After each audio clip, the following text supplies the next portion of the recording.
Somos Bonita Radio. Síguenos en news.tv/channel Bonita Radio, en bonitaradio.net, facebook.com/Bonita Radio y en Twitter Bonita-Radio. En línea, síguenos en news.tv/channel Bonita Radio, en bonitaradio.net, facebook.com/Bonita Radio y en Twitter Bonita-Radio.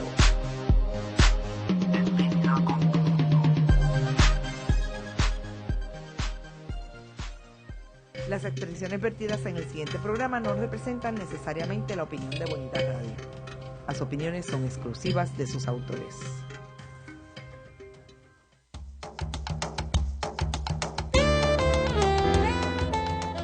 Bienvenidos a Puerto Crítico, un puerto seguro para la crítica, desde el amor y la alegría, desde el compromiso y la solidaridad. Un espacio de análisis y debate donde la ciudad y el pensamiento crítico son protagonistas.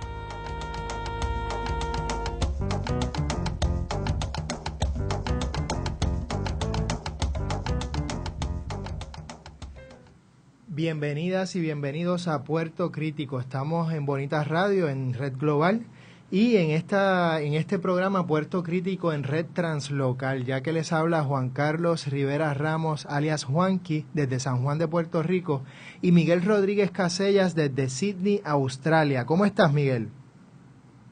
Muy bien. ¿Me escuchas? La primera pregunta. Sí, te escuchamos.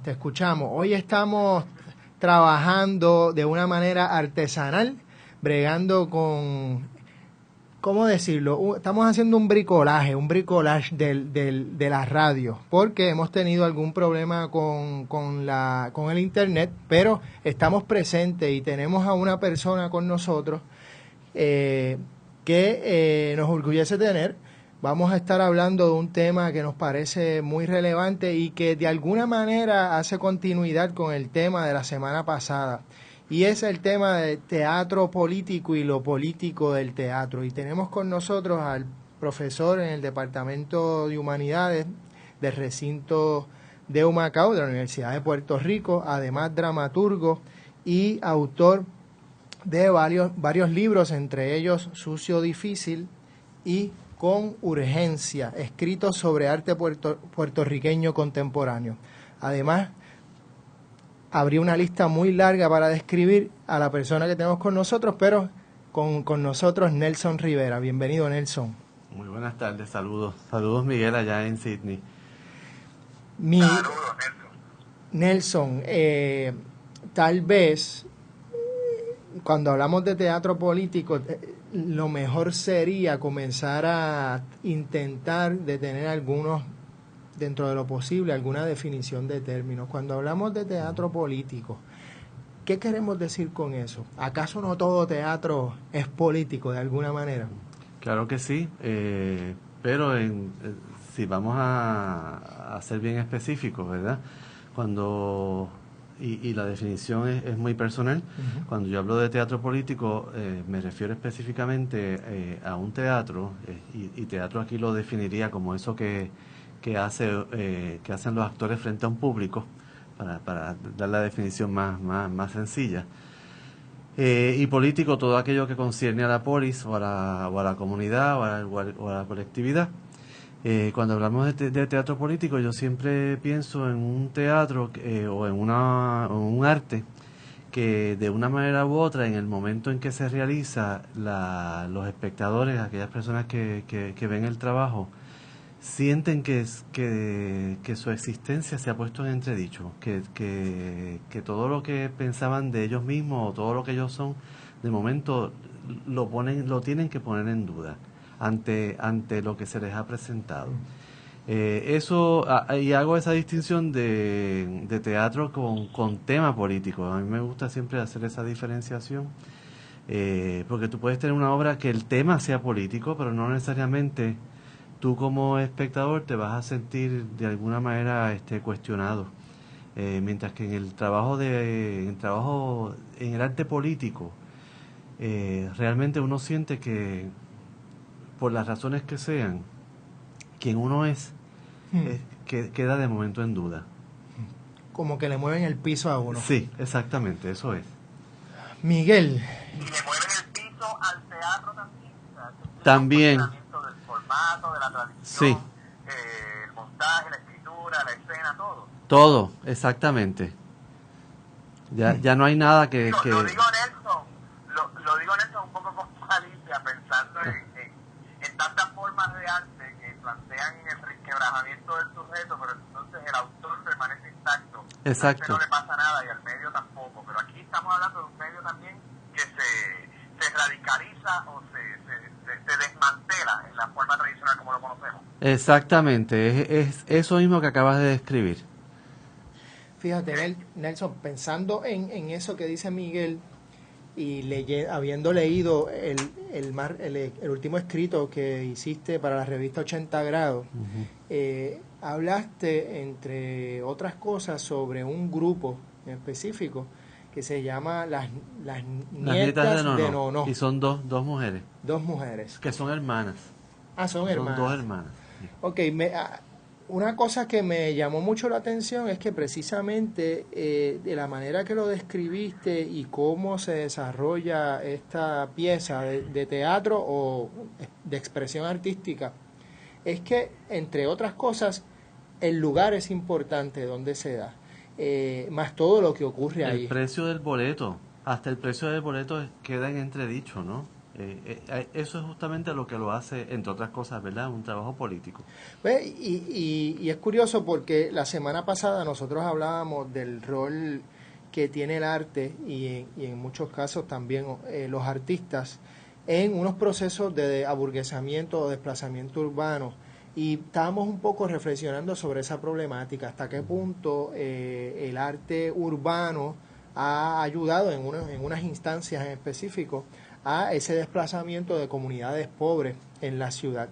Sin embargo, otra cosa que me pareció contundente en tu escrito es que el lugar en donde se desarrolla la obra que estabas describiendo no era en el centro tradicional de la ciudad, no era en Santurce, no era en digamos, como habíamos hablado la semana pasada, en esas fronteras entre Miramar o Condado y Santurce, sino en en unas áreas que no se acostumbran a ni siquiera mencionar cuando hablamos de la ciudad.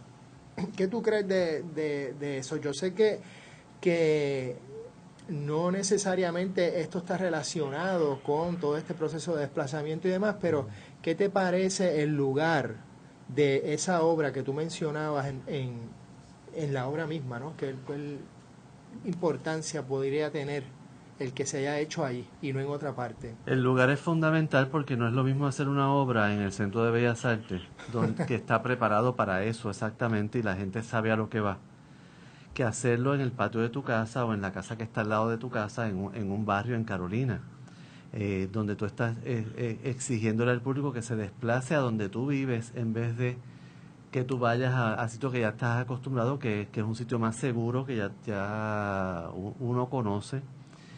Aquí no, aquí tú estás en el territorio de ellas.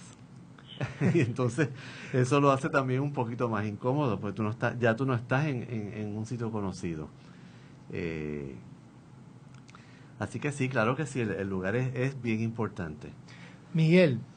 ¿Y qué contenidos maneja este ejemplo en particular? Entiendo que en Carolina, donde se ha presentado, ¿qué temática o qué recurso, digamos, narrativo introduce esta pieza a tenor con ese desplazamiento de lugar y de audiencia?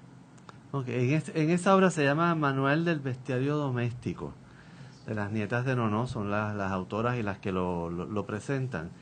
No hay realmente una narración, no hay una historia que tenga un principio, un clímax y un final, sino que son pequeñas escenas en las cuales ellas van trabajando lo que uno podría pensar que es la historia de la comunidad y específicamente la historia de la familia de ellas. Pero a través de esas escenas uno también empieza a ver la historia de esa clase social en particular. Cómo esa clase social se enfrenta, por ejemplo, a los procesos de educación pública en Puerto Rico, a los asuntos de la economía, cómo tú vas a comer cuando tú vienes de un barrio de Carolina, tienes una mala educación, eres negro, ¿verdad? Desde ese margen, ¿cuál es tu vida? Y en esa obra la vida que tú vas a tener es la de criminal. Y eventualmente vas a estar preso. Esa es la, ¿verdad? Eso es lo que uno va averiguando poco a poco, pero no se dice así abiertamente. Y esa es la otra cosa que es muy política de esa obra. Nunca se dice nada abiertamente. El público va intuyendo según tú ves o no ves lo que tienes al frente. No estás obligado a seguir una trama o una idea específica. Esa confianza en el público me parece también bien importante, porque si vamos a hacer un trabajo político, esto es un trabajo con la colectividad, no puede ser que haya una persona que hable y las demás solamente escuchen, mientras que en este proceso todos estamos hablando y escuchando a la misma vez. Muchas cosas. Hay un intento de restablecer las líneas teatrales en el lugar mismo.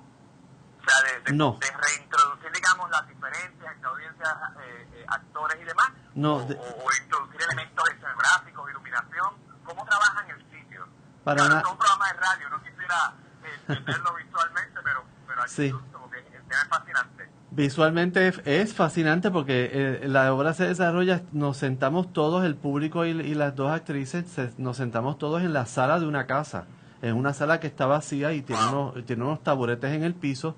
En esa sala lo que hay es una nevera que está vacía y desconectada, y dos bombillas que las aprenden o las apagan según necesiten visibilidad. Si no, la luz que entra por las ventanas, que es la de la calle, los postes de la calle, eso es lo que ilumina la obra. Así que aquí uno nunca se siente que está en un teatro. Yo siempre en esa obra me sentí como que estaba visitando a alguien en su sala, y es una sala común y corriente, del tamaño de una sala común y corriente de Puerto Rico, o sea, una sala básicamente pequeña, que habíamos, qué sé yo, 20 personas o algo así, como mucho. Fíjate, Nelson, eso que has dicho un montón de cosas que se prestan para discusión.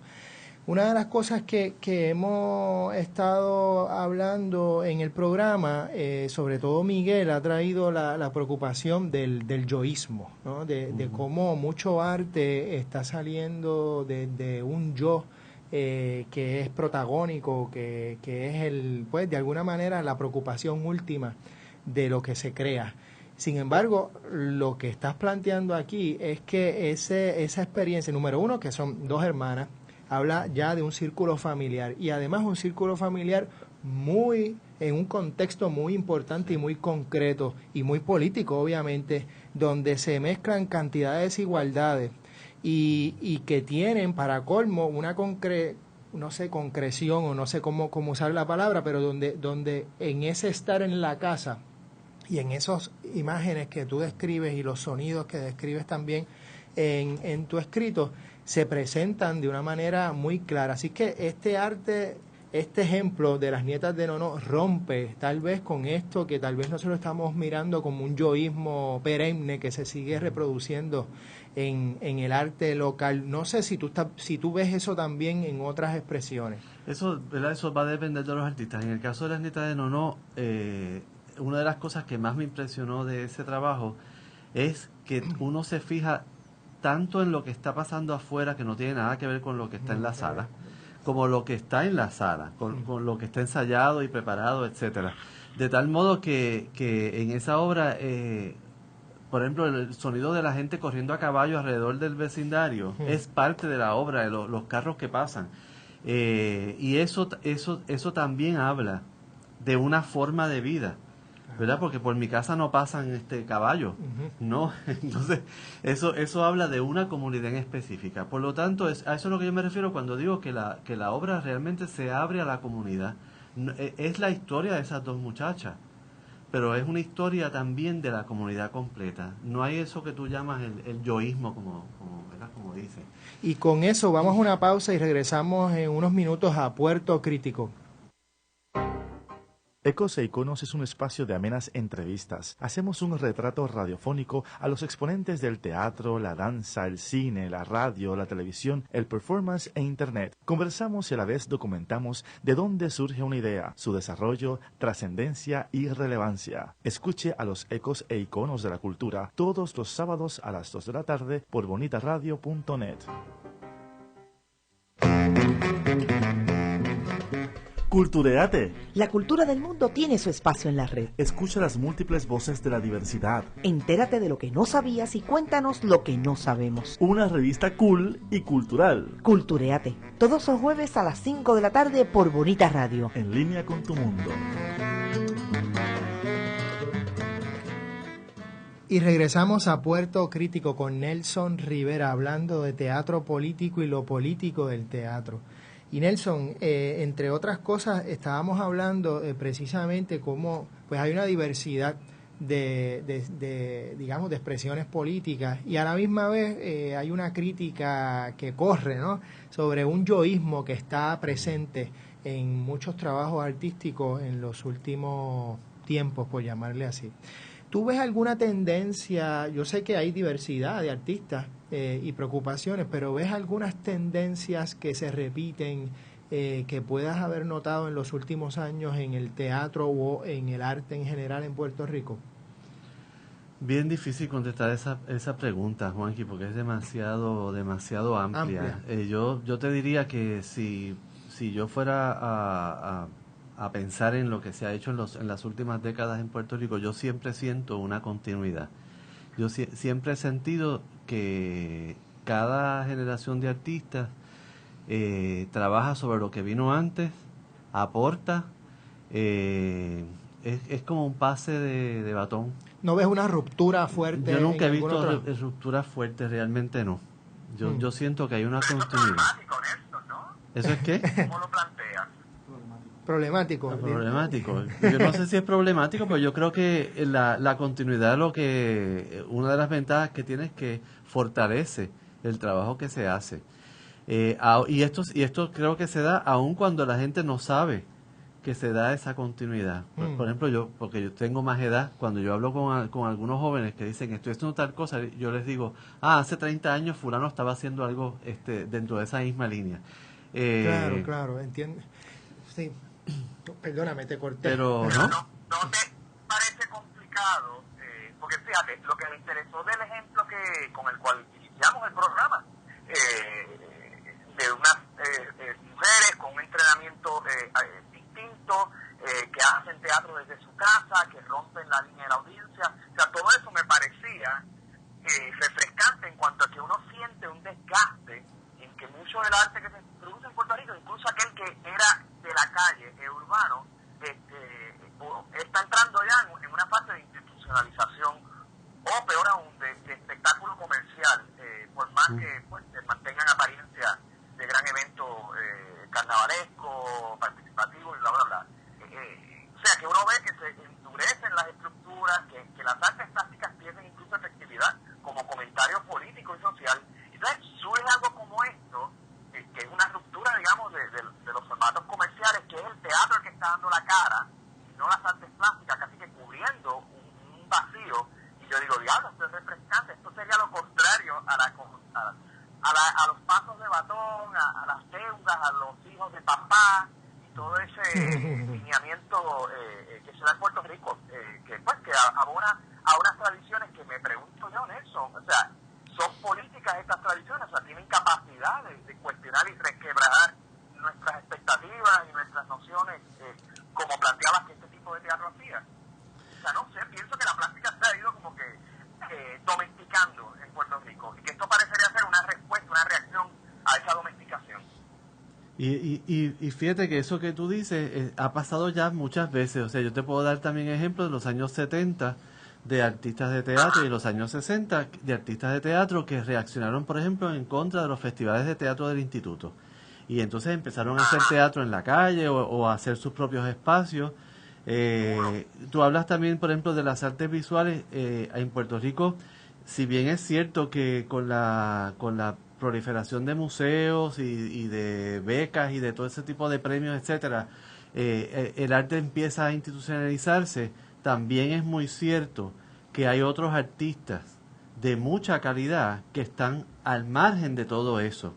Yo creo que uno no puede realmente agrupar todo eso en un solo bloque, porque la realidad es mucho más diversa de lo que parece. Es obvio que suena más lo que está institucionalizado, pero eso no quiere decir que lo otro no exista. De hecho, esto de las nietas de Nono me parece a mí, si no hubiese publicado eso en 80 grados, la mayoría de la gente no sabría que eso existe. Definitivo. Realmente se hubiese quedado... Estaríamos hablando de eso. Ajá. Exactamente, y eso te da, ¿verdad? Y eso es lo que yo llamo un ejemplo de cómo si hay un pase de batón, aunque no es obvio, la gente no necesariamente lo sabe, y no necesariamente eso es negativo, y eso no quiere decir que estemos heredando de papá o nada de eso, ¿verdad? Que sí nos suena mal. No se trata de eso, se trata de que todos reconocemos de alguna manera, yo siento que los artistas en Puerto Rico reconocemos que los que vinieron antes que nosotros pasaron muchas de las penurias que se pasan hoy día para hacer arte, y que por lo tanto se estrechan unos lazos, la solidaridad es fundamental en las artes, sobre todo en un país donde las artes siempre están marginadas. Por eso a mí me parece que es quizás más útil reconocer el trabajo de los otros, apoyar el trabajo de los otros, que estar rompiendo con los demás, porque al fin y al cabo esas pugnas a quien único favorece es al poder, no es a los artistas, porque en Puerto Rico el espacio de los artistas es pequeño, y si tú lo sigues dividiendo aún más, le quitas la fuerza. Si tú peleas por el pedacito tuyo, en vez de compartirlo, si lo compartes se hace más grande. Si lo divides, pues ahí lo perdiste. Yo siento que hay esa actitud.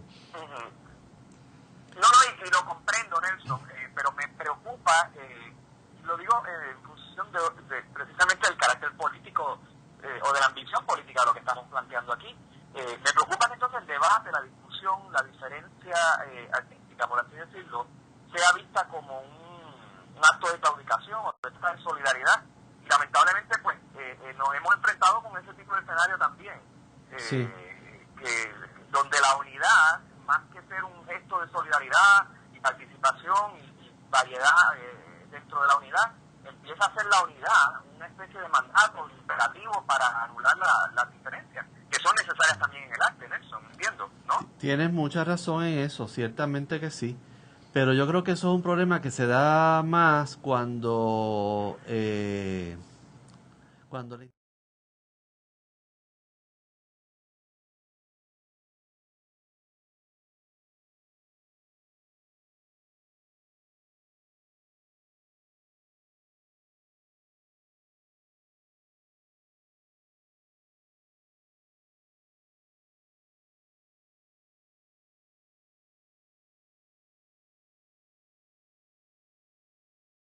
Tú mencionas en tu descripción del arte político o del teatro político, y entre ellas mencionas la ruptura número uno, de uno mismo, es decir, de cómo uno se siente de alguna manera removido o movido, de que uno empieza a dudar hasta de lo que uno es o por qué piensa lo que uno piensa o por qué estoy aquí y todo eso. Y por otro lado, has hablado y entre esa línea, digamos, precisamente, te gusta mucho la ruptura de las narrativas.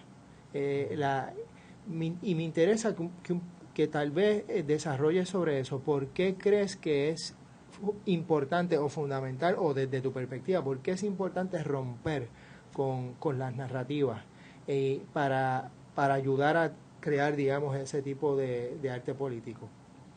Bueno, y esto realmente es un asunto bien personal, porque a mí la narrativa me da mucho trabajo. La idea de tener un principio y desarrollarlo y un final, a mí eso no me gusta, porque yo siento que como espectador me siento preso de ese orden.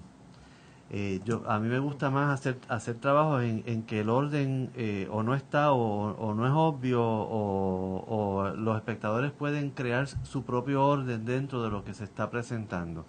Eso no quiere decir que cuando hay narrativa esté mal, porque yo creo que también hay mucha gente que maneja muy bien la narrativa ¿verdad? No voy a pelear contra eso. Pero en mi caso particular a mí no me gusta. Okay. Porque me siento realmente pues, preso del orden.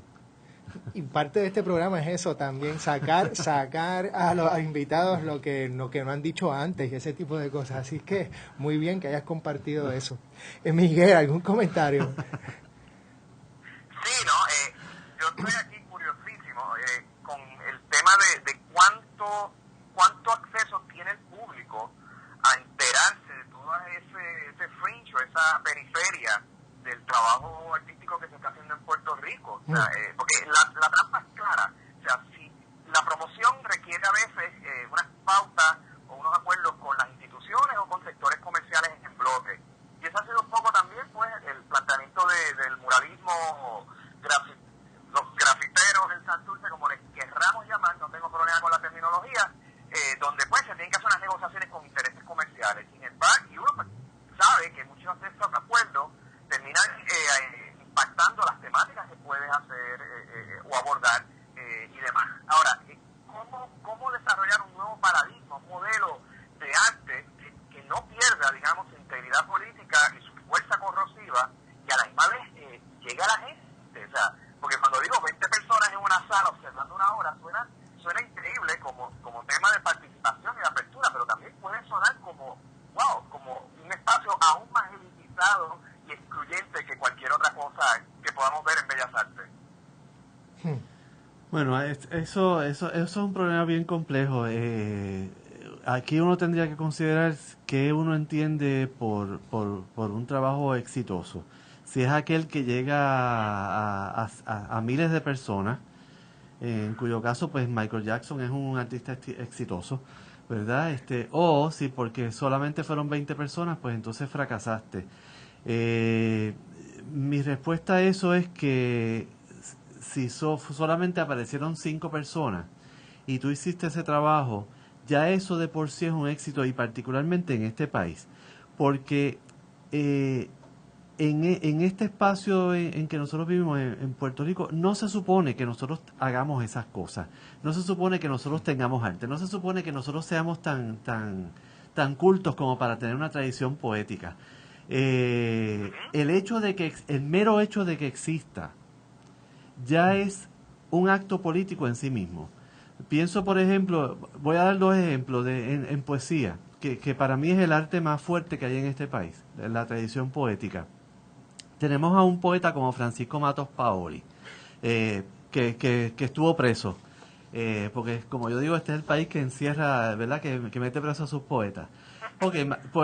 Matos Paoli está preso, y Matos Paoli tiene varios libros que él titula cancioneros, que son exclusivamente de sonetos, y son cientos de ellos.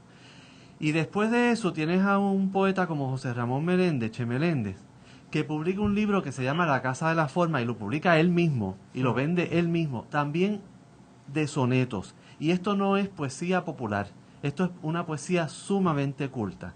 No se supone que eso exista aquí. ¿Cómo es posible que un muchacho de un barrio de Río Piedras publique... De Buen Consejo, ¿verdad? De Buen Consejo, exactamente. Publica un libro de sonetos sobre Mallarmé y Baudelaire? ¿Qué es eso? ¿Verdad? No se espera que él haga eso. Lo que se espera es que él venda droga y esté preso. Entonces, el mero hecho de que exista ya es un éxito. Ya eso es un acto político en sí mismo. Y yo creo que es visto de esa manera, independientemente de que a Che Meléndez lo conozcan o no, y la mayoría de la gente no lo conoce, ¿verdad? Para mí es un inmenso éxito el mero hecho de que exista. Con eso vamos a una pausa y regresamos a Puerto Crítico. De Letras es un espacio protagonizado por la palabra escrita. Aquí disfrutarás de entrevistas a personas para quienes la palabra es el oficio. Gente que escribe desde sus pasiones, obsesiones, ideas, sueños, realidades y amores. De Letras, todos los jueves a las 6 de la tarde por Bonita Radio, en línea con tu mundo. Todo lo que hago lo hago por ti. Es que tú me sacas lo mejor de mí. soy todo lo que soy, porque tú eres todo lo que quiero por ti. Hola Puerto Rico, te habla René de Calle 13 y vengo a decirte que amar no es controlar, no es golpear, no es obligar. Amar es respetar y dejar ir cuando llega la hora de decir se acabó. Amar a una mujer es quererla feliz aunque no estés junto a ella. Si has pensado en hacerle daño a tu pareja o expareja, detente y piensa, usa la cabeza, usa el casco, busca ayuda. Habla con alguien, pon distancia, protégela y protégete. Abraza la vida y sea un hombre que ama de verdad. El amor no mata, no agrede, no controla. El verdadero amor libera. Únete a Proyecto Matria, Prensa Comunitaria y esta estación.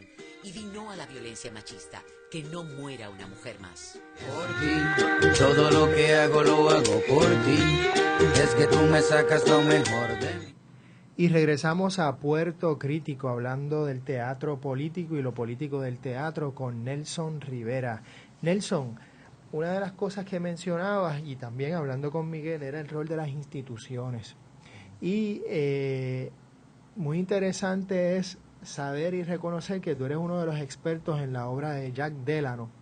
Y Jack Delano llega a Puerto Rico pues a través de instituciones, y a través de instituciones muy poderosas, ¿no? Primero con el gobierno federal, y ya luego trabaja pues con el gobierno de Puerto Rico en diferentes, en cantidad de actividades culturales, desde educativas hasta con música, plástica, entre otras. Son muchas cosas que habría que hablar aquí, ¿no? Podríamos hablar de Delano tal vez y usarlo a él como ejemplo, pero una cosa que me viene a la mente pensando en las instituciones ¿es posible hacer arte político desde las instituciones? Sí, me gustaría también reaccionar a eso que dijo Miguel sobre cómo la institución hace que entonces el arte se diluya un tanto. Yo creo que ahí va a depender de los artistas, ¿verdad? Si los artistas se entregan totalmente a la institución, creo que ahí sucede eso que Miguel dice. Las instituciones están ahí, yo no creo que se deban desdeñar. Yo creo que las instituciones son importantes. Me parece muy bien que haya un museo donde tú puedas ir a ver la obra de Oller. No tengo ningún problema con eso. Pero también es importante el trabajo que se hace en la calle. Y el asunto de si el trabajo se te diluye o no a través de la institución, pues eso es un problema que tú tienes que es más bien un problema de la misma sociedad, ¿verdad? Porque tú no vives en una sociedad perfecta, tú como artista tienes entonces que lidiar con ese problema. Yo creo que a veces tú puedes usar la institución a tu favor, pero no debes descansar sobre ella. Yo creo que un artista en Puerto Rico que haga que su trabajo solamente funcione en una institución, de alguna manera se está anulando. Es mi impresión. En el caso particular de los grafiteros, yo por ejemplo fui a ver las obras allí. Hay obras de artistas que trabajan, que hacen su pintura sobre tela y en galería, pero también trabajan en la calle. Yo creo que eso es bien saludable, que sientan que cualquiera de los espacios que tengan a su disposición es igualmente apropiado, y que no dependen de uno en particular.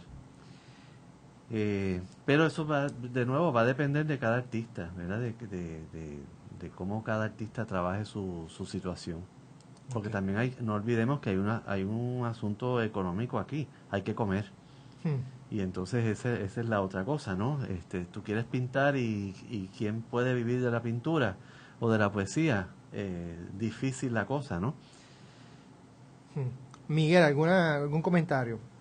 Sí, quería hablar de las audiencias en Puerto Rico, y dado desde la perspectiva histórica que maneja Nelson, o sea, observamos alguna evolución en el desarrollo, consolidación, dispersión, redescubrimiento, nuevas, viejas audiencias en Puerto Rico. O sea, ¿qué podemos decir de la audiencia para el teatro y para el arte en general? Observaciones que se me vengan a la mente, Nelson. Ok, bueno, como yo llevo un poquito más de 30 años en el asunto, tengo la posibilidad de poder comparar. Yo diría que hoy día hay más apertura a aquellas cosas que parecen raras, eso que llaman, por llamarlo de alguna manera, experimental, las cosas raras como que la gente las acepta hoy día mucho mejor de lo que las aceptaban hace 20 o 30 años atrás. Yo creo que eso es un adelanto. Fuera de eso, yo no siento que ha habido grandes cambios en términos de cómo se trabajan las preocupaciones, los temas.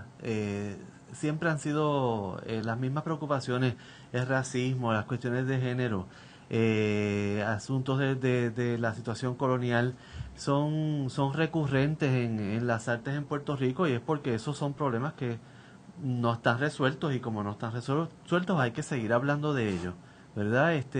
Ahora mismo que tú mencionaste lo de Jack Delano, yo he estado esta semana montando esa exhibición que celebra el centenario de Jack Delano, y me cuentan hoy, llamé al museo y me cuentan que los guías del museo estaban viendo las fotografías de los años 40, y alguien preguntó que si era verdad que en Puerto Rico había habido tanta pobreza en esos años 40, la pobreza que ven en esas fotos, no lo pueden creer, que la gente viviera en bohíos y ese tipo de cosas. Hay una foto maravillosa que tomó Jack en Río Piedras en el año 41, y tú tienes que leer que es en Río Piedras porque no lo puedes creer, hay un bohío y lo demás es hierba, y tú dices, y eso es lo menos que tú piensas de Río Piedras, ¿no? La otra cosa que la gente comentó, la cuestión del racismo, que hubiese tanto racismo, y la pregunta entonces es, ¿todavía lo tenemos? ¿Verdad? Cuando tú te enfrentas a ese tipo de trabajo, tú te das cuenta que las preocupaciones siguen siendo las mismas, porque son problemas que, como dije, no se han resuelto todavía. Así que en ese sentido hay una continuidad. Fíjate, Nelson, y algo que llama la atención, sin embargo, es que tú te mantienes hablando de cosas que a veces a la gente no le interesa hablar más, o estoy haciendo una generalización muy grande, estoy diciendo a la gente, pero algunos artistas y autores parecen ya no estar tan interesados en el tema colonial, por ejemplo. Ya no, digamos, esa visión de que hay una continuidad, pues puede parecerle muy chocante, cuando obviamente del postestructuralismo para acá de lo que hablamos es de rupturas. Entonces, escucharte, mantener esa visión, número uno, de una tradición, o digamos, unas tradiciones que tienen sus continuidades, unas solidaridades a través de las generaciones, y también reconocer que tú mantienes el tema del colonialismo y de la nacionalidad como un tema importante frente a tanto trabajo que ya realmente no están tocando esos temas, pues resulta muy, yo no sé qué palabra usar, resulta poderoso por un lado desde una perspectiva, desde otras perspectivas pues resultarían como algo a criticar, porque esta persona continúa hablando de esto cuando ya esto está pasé, o de alguna manera no. El dinosaurio. Ajá. ¿Qué tú sientes de eso? El dinosaurio sigue caminando por ahí. Bueno, es que yo sin embargo, aquí voy a diferir. Yo creo que la gente sigue trabajando el mismo tema, lo que pasa es que lo llama de otra manera. Ok, buen punto. Miguel, ¿algún comentario? Sí, quiero escuchar un poco las cosas que no le gustan a Nelson. O sea, ¿dónde están las insatisfacciones? ¿Dónde están los enfogonamientos? ¿Dónde están las cosas que te incomodan ahora mismo? Porque obviamente... Ajá. Ay, Miguel. Miguel. Pero mantienes una visión optimista. Yo quiero conocer un poco del otro lado. O sea, ¿dónde están tus objeciones? ¿Dónde Nelson tira las rayas? Ok. Difícil esa pregunta, Miguel, realmente, porque yo quiero... Pero vamos bueno, sí. Lo que pasa es que mi actitud es la de no cerrar puertas, porque yo a veces pienso que yo puedo haber visto cosas que no me gustan, e inclusive estar en contra de ellas. Sin embargo, no quiero censurarlas precisamente porque por el principio de que si yo no quiero que me censuren a mí, yo no voy a censurar al otro. Yo creo que en ese caso mi trabajo, lo que yo hago, lo que yo digo, lo que yo apoyo es la respuesta. Y a partir de lo que yo hago, tú puedes entonces averiguar qué es lo que no me gusta, porque no lo menciono o no está ahí. Pero yo no quiero ponerme en la situación de condenar a nadie, porque yo no siento que eso para mí es útil. Pero mi pregunta no va a los apellidos, no va a los nombres. Yo no estoy buscando una lista negra de Nelson. Mi pregunta va, ¿qué aspectos dentro del desarrollo del arte te parece que son líneas aberrantes, o todo el arte es pertinente para ti? O sea, porque tú tienes una voz crítica, también tú escribes sobre arte desde una perspectiva crítica, y un poco eso es lo que quiero escuchar. O sea, ¿qué aspectos, aparte de sí, está muy bien las prácticas que valida, los proyectos con los cuales te identificas, eso es razonable, eso se espera, pero ¿qué aspectos te parece que debemos velar, que son problemáticos, que quizás no hemos trabajado lo suficiente? O sea, ¿dónde están tus incomodidades? Y eso no quiere decir invalidar al autor o autores en particular, por lo menos desde mi perspectiva. Ok, bueno, una preocupación grande que yo tengo es el asunto de los museos. Para mí los museos en Puerto Rico son importantes porque, de nuevo, en una situación colonial, y perdonen al dinosaurio que salga de nuevo. No, para nada. En una situación colonial no se supone que nosotros tengamos un museo. Se supone que nosotros andemos en taparrabo con el huesito en la cabeza. Entonces, tener un museo es bien importante, pero en Puerto Rico los museos en este momento, y particularmente la bestia negra, que es para mí el Museo de Arte de Puerto Rico, ese es un museo que... sí, pero lo he dicho públicamente, o sea, esto no es ningún secreto. A mí me preocupan museos como ese que yo entiendo se dedican a tergiversar la historia del arte puertorriqueño. Esa es su función. Eso es un espacio que a mí, por ejemplo, me preocupa mucho.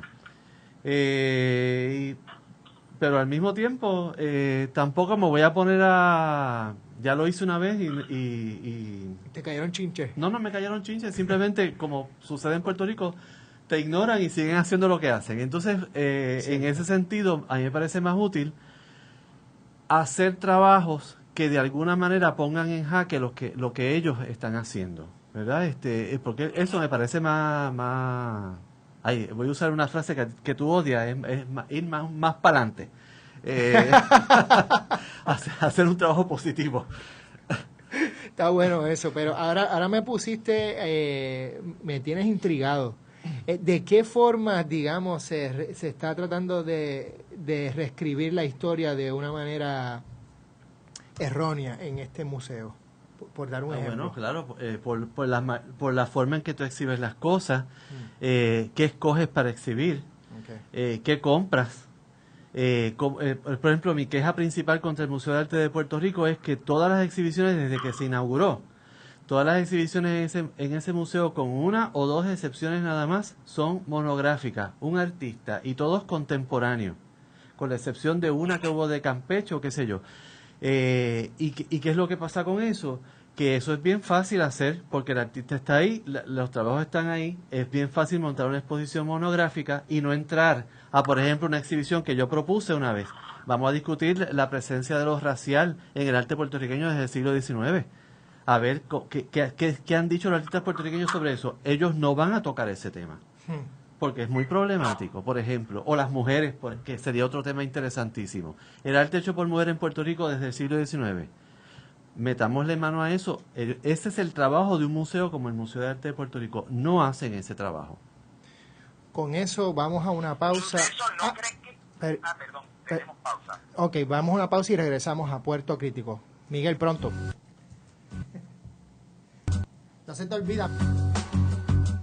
Retorcidos, un programa dirigido a informar y educar sobre temas que afectan la comunidad LGBT. Escúchanos todos los miércoles a las 6 p.m. por Bonita Radio, en línea con tu mundo.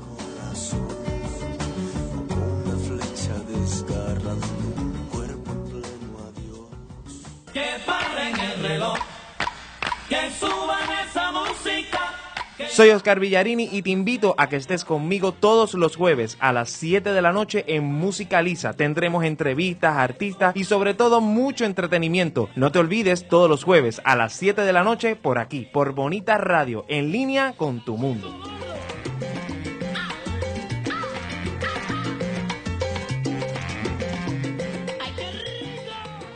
Se mira con las manos y se toca con los ojos. Veo. ¿Qué ves? ¿Qué miran las niñas de tus ojos? Color, Forma, vacíos imagen. y texto en Veo.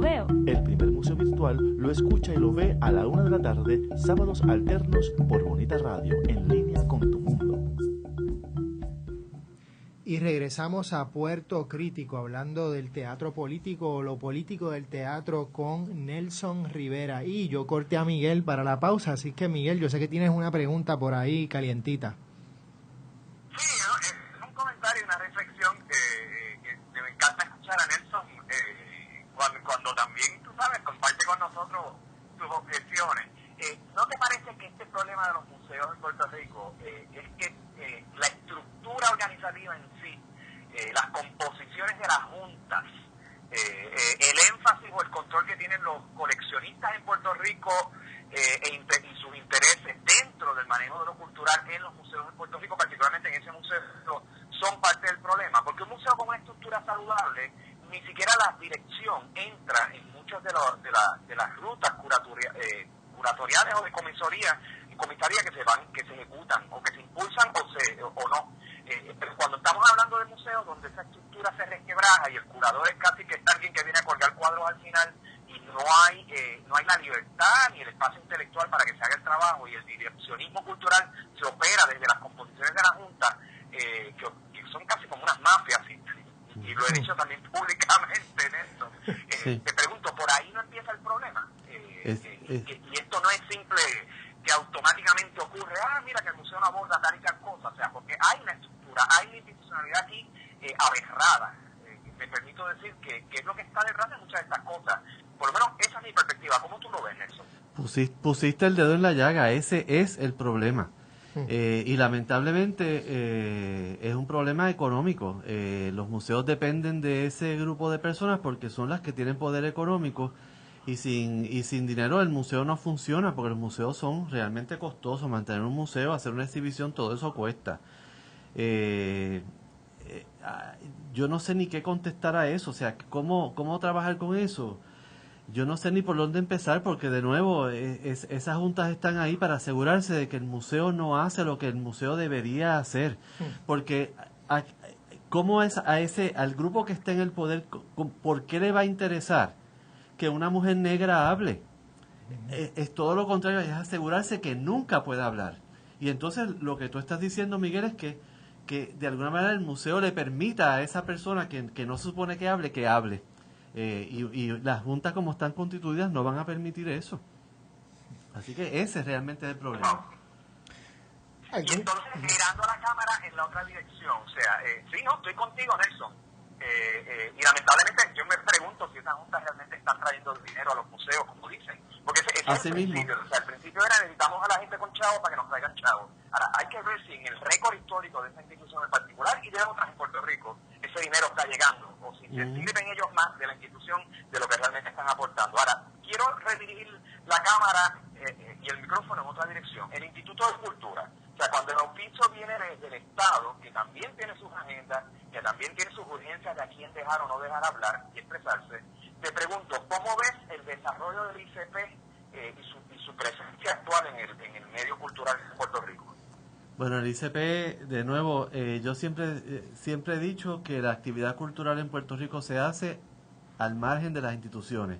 Las haya o no, aquí se hace trabajo cultural. La gente escribe sonetos, se los publica el instituto o no. Por lo tanto, a mí el asunto de la institución me es menos interesante, precisamente porque yo no siento que el arte dependa del instituto. El instituto, pues, como organismo del gobierno, depende de los vaivenes partidistas, y eso es una realidad. O sea, cada 4 años la política cultural va a cambiar dependiendo de quién está en eso que llaman aquí y que el poder, ¿verdad? Pero como artista a mí realmente no me preocupa, porque de nuevo siento que te dé la mano o no, tú siempre vas a hacer el trabajo. Si te dan la mano, chévere. Y yo soy uno de los que me he beneficiado, mi teatro se ha beneficiado de eso. Yo he podido hacer ciertas obras de teatro porque el instituto las auspició en un festival de teatro. Pero si no las hubiese auspiciado, como quiera las hubiese hecho. Y eso es lo que a mí me parece valioso, ¿no? Así que el instituto hace lo que hace porque esa es su función. Yo no entraría ni siquiera a criticarlo porque el instituto fue una institución creada por el gobierno colonial para manejar la cultura y ya pues eso es lo que es. No se puede esperar mucho más de eso. En esa nuevamente volviendo a lo que acaba de trabajar en la curaduría de la exhibición de Jack Delano de los 100 años, pienso en un escrito que publicaste en el libro Con Urgencia, donde hacías una crítica de cómo el trabajo de Jack Delano, de la manera que se ha presentado, se ha despolitizado. Y cómo, desde tu perspectiva, el trabajo de Delano es mucho más político de lo que la gente piensa. ¿Pudieras abordar un poco sobre eso y cómo eso entonces se refleja en la exhibición que acabas de curar? Sí, yo me refería a eso específicamente de una obra en particular de Delano que yo pienso que es su obra maestra y la gran contribución de Delano al arte puertorriqueño, que es su exhibición Contrastes, donde él tomó las fotos que hizo en Puerto Rico en los años 40 y las combinó con las fotos recientes en aquel tiempo, ¿verdad?, de los años 80, para hacer un comentario sobre cómo las transformaciones que ha tenido Puerto Rico en esos 40 años. Este trabajo se perdió en el proceso de popularizar esas imágenes. Cuando empezaron a circular específicamente por Estados Unidos, el orden en que Jack puso esas fotos, que era realmente una polémica sobre qué cosas ganamos y perdimos en ese proceso, eso se perdió en la exhibición final. Y lo que hemos hecho ahora en esta exhibición, que la curamos entre dos personas, Aldred de la Serna es la curadora del Museo de Ponce y yo soy el invitado, lo que hicimos fue rescatar el trabajo original, que no fue tarea fácil porque lamentablemente las listas que Jack tenía del orden de las fotografías original están perdidas ¿verdad? Y tuvimos que recomponerla. Ahora la exhibición vuelve a ser polémica. Esas fotos ya no son fotos históricas, son comentarios que está haciendo Jack sobre esos 40 años de historia y que ahora, vistas en el 2014, que han pasado ya 30 y pico de años, van a chocar mucho, creo yo, a la gente más joven. Y por lo que veo que inclusive la gente no puede creer que aquí hubo pobreza, por ejemplo. Miguel, ¿algún comentario para ir cerrando? Sí, pienso, claro, sumándome un poco a tu optimismo, Nelson, sobre todo con el que abriste, ¿no?, las primeras preguntas que te hicimos.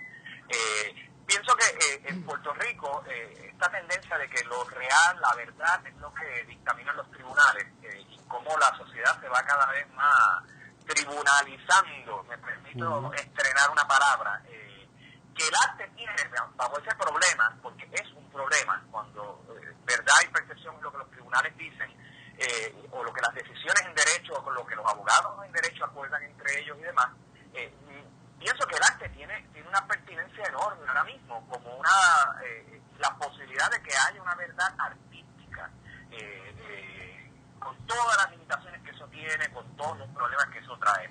O sea, te pregunto, ¿hay espacio para que el arte tenga en Puerto Rico ese nivel de pertinencia y que hace un ente que contrarreste a esa otra sociedad que mira al derecho, que exige del derecho quizás las expresiones finales o las explicaciones finales de cómo convivir y qué somos y qué no somos?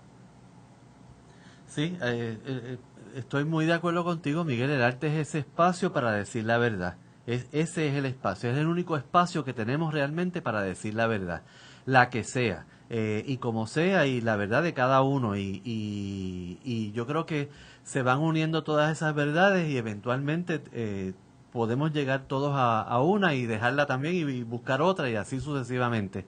Ese es un espacio de libertad, por eso es que para mí es importante defenderlo, y por eso es que para mí también es importante la solidaridad, el apoyo a los demás, porque también en ese espacio de decir la verdad uno también se equivoca, uno tropieza, y entonces uno tiene que también ser generoso con los tropezones de los otros, porque uno también tiene sus defectos. Por eso es que, ¿verdad? Tú me llamas optimista y no sé, sí, pero yo creo que es necesario. Con eso no hay nada más que añadir. Muchas gracias, Nelson, por estar con nosotros. Muchas gracias, Miguel Rodríguez Casellas, como siempre. Gracias, Marcel, por ser nuestro técnico, como siempre. Nos vemos la semana que viene en Puerto Crítico. Gracias por la invitación. Somos Bonita Radio. Síguenos en youtube.tv, diagonal channel, diagonal Bonita Radio, en bonitaradio.net, facebook.com, diagonal Bonita Radio, y en Twitter, Bonita-Radio.